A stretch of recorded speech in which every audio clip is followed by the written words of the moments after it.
What's happening, Andy? Here I am joined today by Jim Coriddi of Ricoh. How are you, Jim?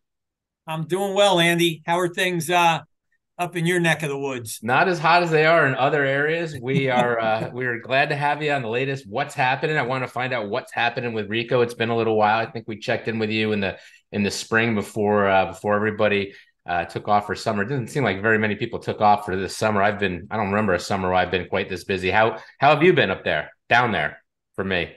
Well, I'll tell you, luckily busy, as you Yeah. say.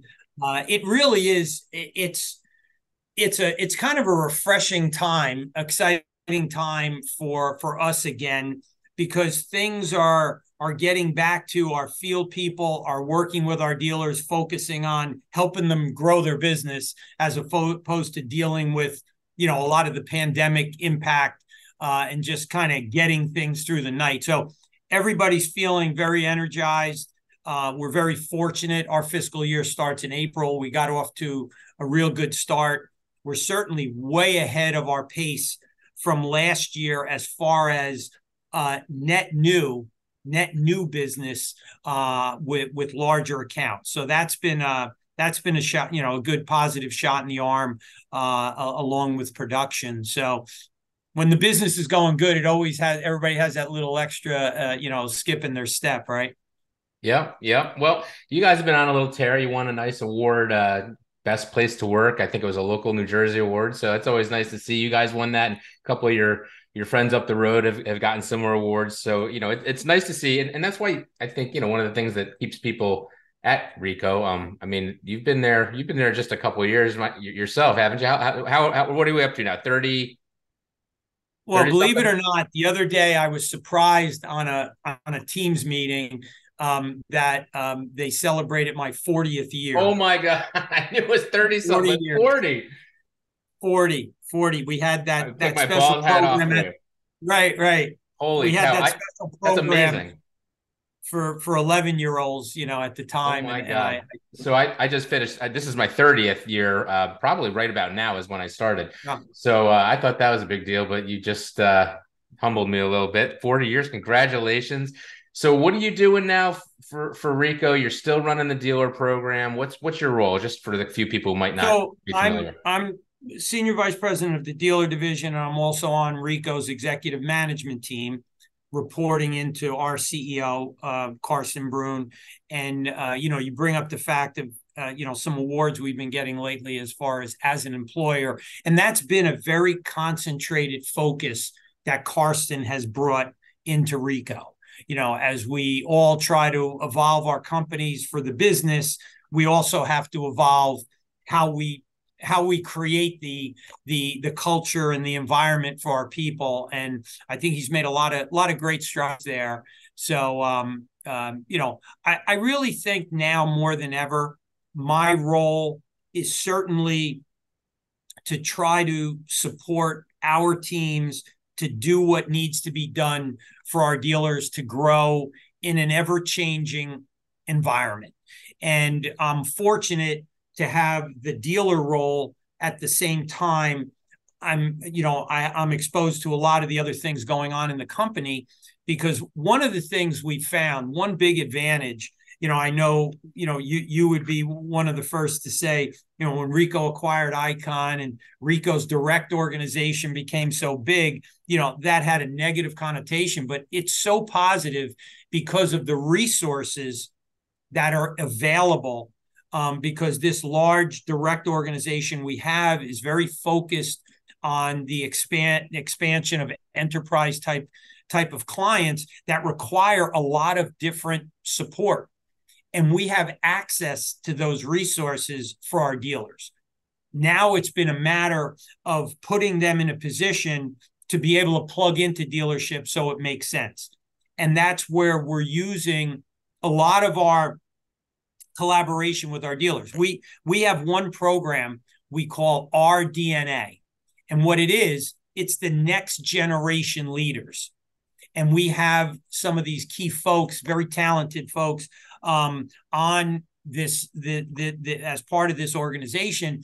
And what's happened is it's given us more and more of a perspective of how to plug in a lot of these solutions opportunities, services opportunities into our dealers business model.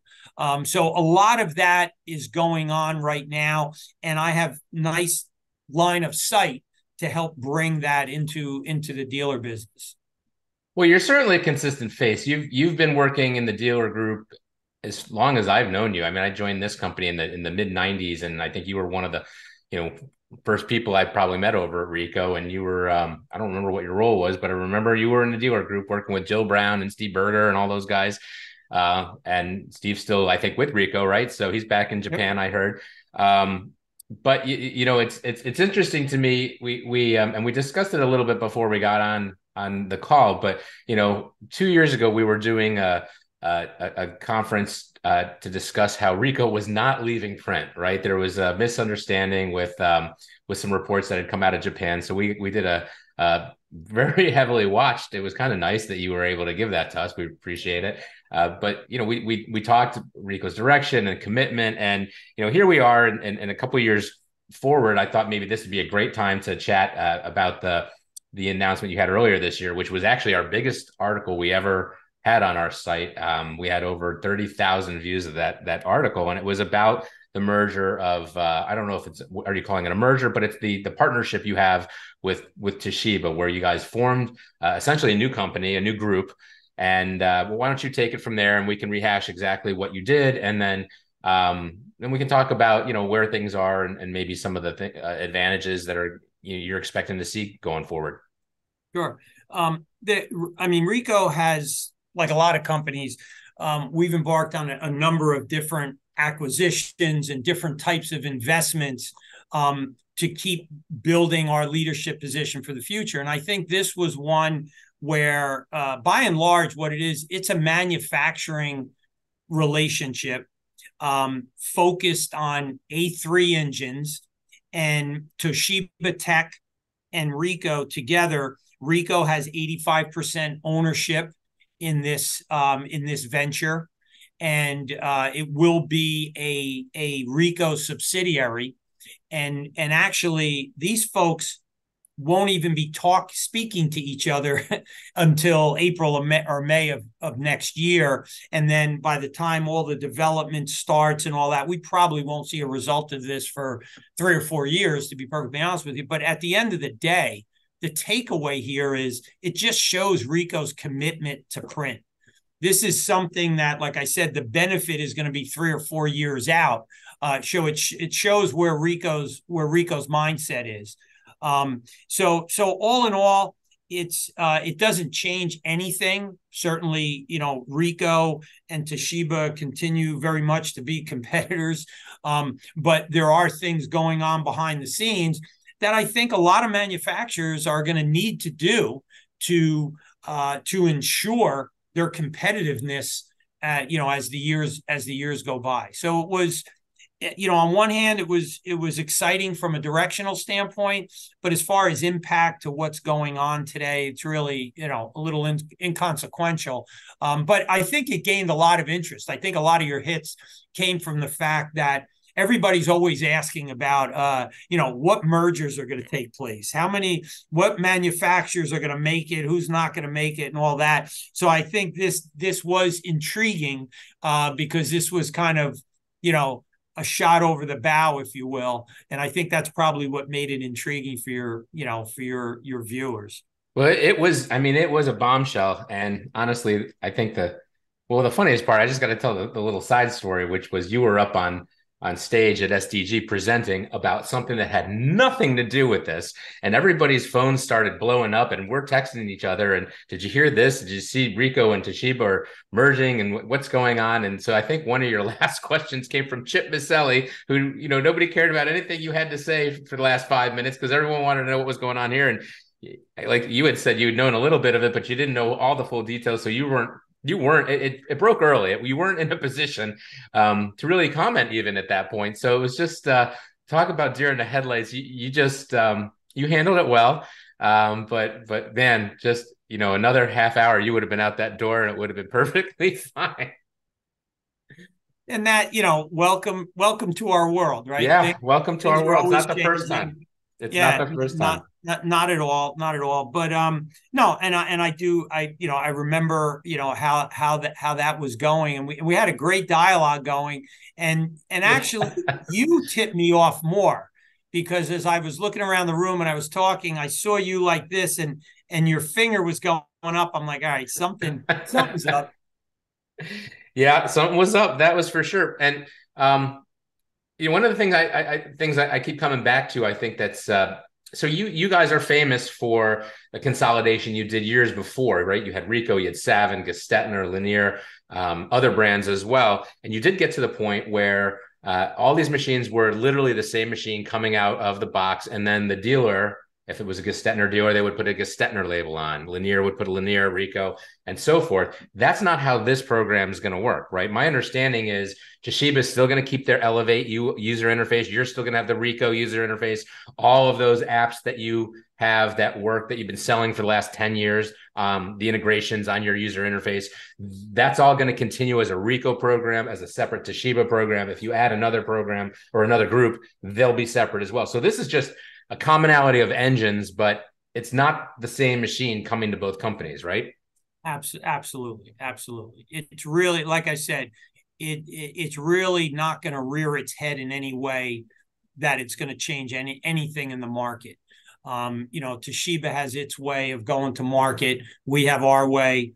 Our products are focused on a certain structure, and that's going to remain. And the differentiator is the user interface. That inside that machine, I mean, we haven't been selling, speeds and feeds and things like that as much as we used to, and a lot less than we used to, in fact. So, the fact that the insides of the machines are a little more common, and we joked before, right? It wasn't, when I was selling machines, like you would take the covers off and everything underneath was made by Panasonic and Matsushita, right? And that was all the brands back then. And by the way, I was selling Ricoh when we were doing that. So, the more things change, the more they stay the same, I guess, well, I think, as I said, the takeaway from this, Ricoh has been an innovator in this industry for a long time on a lot of different levels. When you think about some of the acquisitions we did that you mentioned before, but even things we did in 2017 with the SMB, really turning that over to our dealers, yep. Things like that whether it be the technology side, and when Ricoh leaned in on digital and then color and then production, and we became a leader. I mean, these are things that, when you look at the history, these are the things you expect from Ricoh. And we're very proud of that. And I think, that's put us in the position we're in today. So one of the other things you mentioned earlier before we went on was kind of what our direction is, what we're looking to do this year, and one of the elements and one of the benefits of being back in the saddle again, where people are face to face, is our communication with our dealers. And we started out this calendar year. We had regional events face to face, which were fantastic, and a lot of the focus there was the interaction with our dealers. There was a lot of we were feeling our way through establishing our direction, but getting feedback and input from our dealers. That's now evolving into other events we're going to be having. We have our next national event that's going to be in Denver, Colorado in October. One of the things we learned from the regional events is some of our mid-market dealers, as we bring different information and different programs to light, there were things that were not fitting for some of our mid-market dealers. So what we're going to do with this event, this is going to be focused a little bit more on a lot of the growth initiatives that are overall, including production and some of the things that our mid-market dealers were not as focused on. So what we're going to do is we're going to have about 100 dealerships at this event. And then we're going to have other events, some of them virtual, for many of our other dealers, to make the subject matter that much more pertinent, and also put us in a position where we can communicate to more different people within the dealerships. So one of the big things we're looking to do is really, take the engagement with our dealers to a whole nother level, take some of the some of the back and forth that we've had with many of our dealers, with our National Dealer Council, with, as I mentioned, our RDNA, and bringing that to all of our dealers. So we're very, very excited about that event we're going to have in October. So the October event is, I guess it's momentum, right? You had 4 events throughout this year, 4 cities. You brought people in from a whole bunch of dealers, and I liked how you're doing all levels, right? So when you go to these big events, typically the Vegas event, or this year you're going to do a Denver event for your national show. It's usually the dealer owner, maybe it's some senior people in the organization. But then they come home, and the problem I've always had with that approach is, they're drinking from a fire hose. They're going to remember 2 things that they saw, and it's just tough for them to convey it all. So, to be able to do these smaller shows and to bring that next level of sales rep or technician or solutions analyst, I think, into the fold and show them what you're working on. First, it's great because it's informative, right? It really brings them into the know of where's Ricoh going and what are you doing. But you're building this loyalty that, I can tell you, when we had somebody from the mothership, from Ricoh, Martin Quinn, Bill Tebenov, ring bells to me. They were my DSMs back in the day. When they would come in, when they would do a ride along with you, and you were just a geo rep, it just felt like you felt like you were up here because you had, the attention, the support of the big company. And so I love the idea of the smaller show, of the regional shows. And then what are we going to see at this Denver show? So you mentioned this is sort of a culmination of some of the things you learn. I'm going to guess digital transformation, production. What kind of show are we going to expect to see out there? Well, first of all, I mean, I'll start with the theme, right? And the theme is vision meets action. And the whole point there is this is going to be talking about the relevant elements that make the business go. We're not going to pontificate about what you should be doing, could be doing. A lot of the breakouts we're going to have, we're going to talk turkey about, hey, this is in driving DocuWare, these are a lot of the mistakes that have happened. This is what works. So it's going to be a lot of that practical element of the business as we're explaining change and as we're talking about the new conversation we need to be having with customers. The going from that, of being that trusted print provider to now having conversations that talk about managing a client's overall information, making that transition, but putting it in a practical, actionable format. So that's the theme. That's the mentality. The specifics of it is there's going to be a lot of voice of dealer. So it's Ricoh providing direction, providing the tools and the resources we have, but it's also going to be getting the perspective of the dealer talking to the dealer. The other part of it is one of the reasons we're in Denver is because Ricoh has, a very extensive facility in Boulder, Colorado, our customer experience center. So we're going to leverage that in a big way. So that was my question. Are we are going to visit that, or? Absolutely. That's very cool, because I've been to that facility before, and I don't know that all the dealers have seen that, and it's something else. So just to back up, and this is a facility that was originally the IBM production print facility, their main global whatever headquarters, if you want to call it. And then you were partnered with them, and then eventually, like you do with a lot of things, you bought them out, and now it's a Ricoh facility. So this is big stuff there. Inkjet. Trans promo kinds of printers, just massive products. Most of the dealers actually don't participate in that world, but just to see what else Ricoh is involved in and working on, and what they can aspire to and achieve to. I was wondering, I knew we were going to Denver. It seemed like you would take us there. Like, why else would we go to Denver? But I did want to ask that. So I'm really glad you guys are going to bring us all over. That is quite a facility. Oh, no, absolutely. And I think people will be excited. We have new production equipment coming that the dealers are very involved in. And then, eventually we're taking it to the next level with the very high speed inkjet. So there's a lot that's going on from a production standpoint that's very, very pertinent to our dealers. And I think everybody will be able to get that behind the scenes, hands-on look. So that's one part of it, but there's so many other elements of the business that we're just so excited to be talking about. Because, like I said, we're going to be talking about what good looks like. We're going to be talking very practically, about some of the ways we could work with our dealers to leverage the business.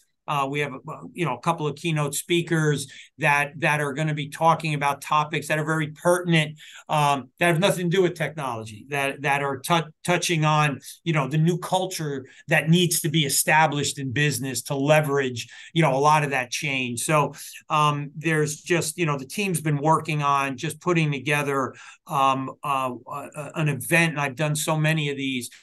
I'm probably more excited about this one than I've ever been on any of the others that we've done. And, I'm really looking forward to it. I can't wait. Well, I can't wait either. It's the first big Ricoh event, right? The first really big event since the pandemic. You're one of the last to do yours. And so just, I think the excitement's been building. I think people are really, have noticed that we're not just going to Vegas like you've typically gone to Vegas every year, because you have these huge shows and there's not a lot of places you can go that can facilitate those kinds of numbers. So it's nice that we're going to go to a different location. I'm excited to see the Ricoh production. Well, that came from Andy. That came from the regional events. The dealers told us they loved the intimate element of the meetings, right? When you take 1,200 people to Vegas and everybody's half concentrating on different things or what have you, you don't get that connection. I mentioned Carson Broom before, our new CEO, well, new 2.5 years later. But there were so many comments on how the dealers enjoyed interacting with him and the rest of the executive management team. And certainly our dealers love interacting with each other, that networking. And by doing these venues smaller, not only the regional ones, which are smaller, but even this national one will be a fraction of the size of, the ones we've done in the past. We're trying to give the dealers that part of it too, that more intimate exchange that they get so much out of. Well, that's the word right there, intimate. You get the chance of, rather than just 2 seconds to shake someone's hand, you can have some conversations. Right. Yeah, I love it. I love that you're trying something new. And if it turns out this is great, you'll keep doing these. And if it's not, then you go and try something different. But I think this is exciting. I think it'll be really neat for these guys to all see all these 100 different dealers to go in that facility and see what else Ricoh is working on that they may not have seen and touched before and watched how it works. And just getting everybody together and letting everybody just be Ricoh dealers, and just that interaction that we haven't had in a few years. So I'm excited for it. We get a lot out of it. Ricoh's very fortunate. We have a tremendous dealer network that are the relationships as such. They like to interact. They're willing to share.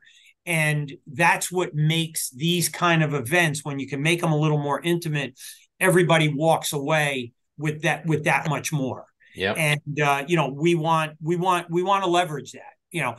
Certainly there's a lot of things we need to do as the manufacturer, and that we need to make sure our dealers feel good about. But like I said, all in all, there's a lot of energy, there's a lot of momentum, and it's like anything else. When you come through, you talk about the supply chain, all the changes we made. Now we come through the Panama Canal to the East Coast port, and we've increased significantly the different parts and component vendors we have. So you come out of that fight you were in, and now we get to a point where we're just better than we were before. Yeah. That kind of stuff. And now we need to, escalate the overall business and start leveraging and taking advantage of it as we go forward. Awesome. Well, this has been great. And before I let you go, I can't believe we forgot to talk about it, but we'll just do a quickie. Supply chain for Ricoh right now, up or down? There we go. All right. So we covered everything.